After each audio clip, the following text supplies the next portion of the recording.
welcome back. It's Ruth Werner, and it is my pleasure to be conducting some short interviews of some of the wonderful presenters who will be joining us at the Alliance for Massage Therapy Education Educational Congress in 2017. That Congress will meet in the beautiful downtown Tucson, Arizona this coming July. It begins with a pre-convention workshop on the 26th, general session from the 27th through 29th, and a post-convention workshop on July 30th.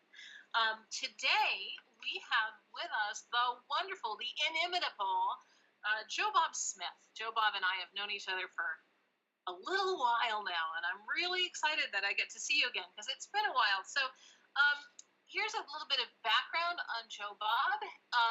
He is the Director of Educational Standards Division for the California Massage Therapy Council, a very important position.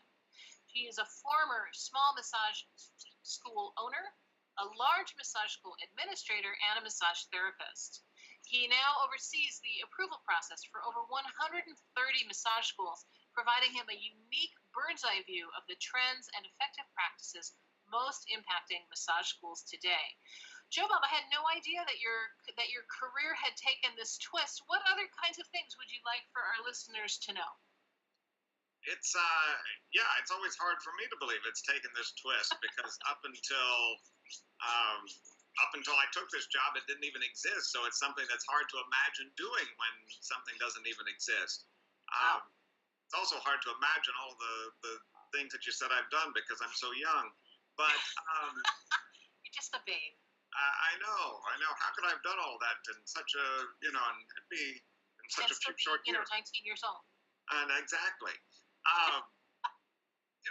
It's really great. I think there's become much more of an emphasis on massage education, and I always hate to use the term regulation, because I'm not necessarily into regulation, but there's certainly in California at least been an issue with massage schools linked to sort of the illicit side of massage, and I think that's gone unnoticed for a long time. And we in California have seen well over 60 and growing schools that we've unapproved based on selling transcripts and doing things. So it's not the sort of, we could debate what's good education in schools. I'm talking about schools that aren't even legitimately schools that are posing as massage schools. So it's great, and it's very interesting, and it's a fascinating road to go down. Right. Well, thank you. So can you give us a quick rundown on what you'll be speaking about when you join us in Tucson? Sure. Well, in addition to having my own schools and working for another group of school organizations, I've worked with accrediting organizations, and now in the job that I have, I've had the pleasure of, in addition of getting rid of schools, going into all the great schools in California and seeing so many things and the things that they do right and the areas where maybe they struggle. And so I'm going to be presenting about some of the commonalities that I see among the various massage schools around, and hopefully the people, the school administrators and owners in the audience will hear some things that go, oh yeah, I recognize that. Boy, that sounds like a really generous thing to bring to this group of people who, sometimes, just like massage therapists work in isolation, one gets the sense that massage schools are often very much isolated from each other, and they're just trying to tread water and keep going without having the opportunity to get that bird's eye view. So let me ask you this, Joe Bob, do you think that, how much do you think what's happening in massage education in California translates on a more national scale? Do you think it's a good analogy, or do you think, there are some things that make it totally unique? I think it's, I don't think that it's unique necessarily.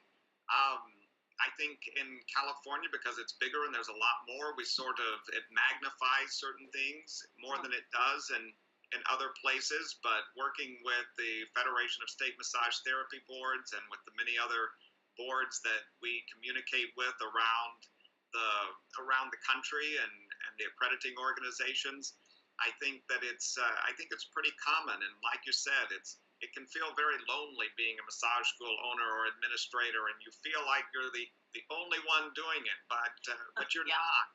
And that's the main reason I love these gatherings, because when I first bought my massage school about 6 months in, I really thought I had gone crazy and had no idea what I was doing. And I went to a gathering of massage school owners and administrators, and learning from them and realizing I wasn't alone completely turned around me and my school and ultimately my career. Wow. And that's one of the really valuable things that the Alliance meeting offers, is this chance for people involved in massage therapy education, either in the classroom or in the administrative end of it, to find each other and to find their commonalities and to find the things that work and don't work. So um, I'm really eager to hear you speak about this. Anyone who's interested in the future of massage education should be. So thanks for bringing that to us, Joe Bob. I think it'll be a great presentation. Absolutely. I'm looking forward to it. Good. And of course, it'll be great to see you again. Yes, absolutely. All right. Well, thanks so much for joining us. That's going to wrap us up. And we really appreciate your taking the time to speak with us about what's coming up in July. All right. Thank you, Ruth. Okay. Bye-bye.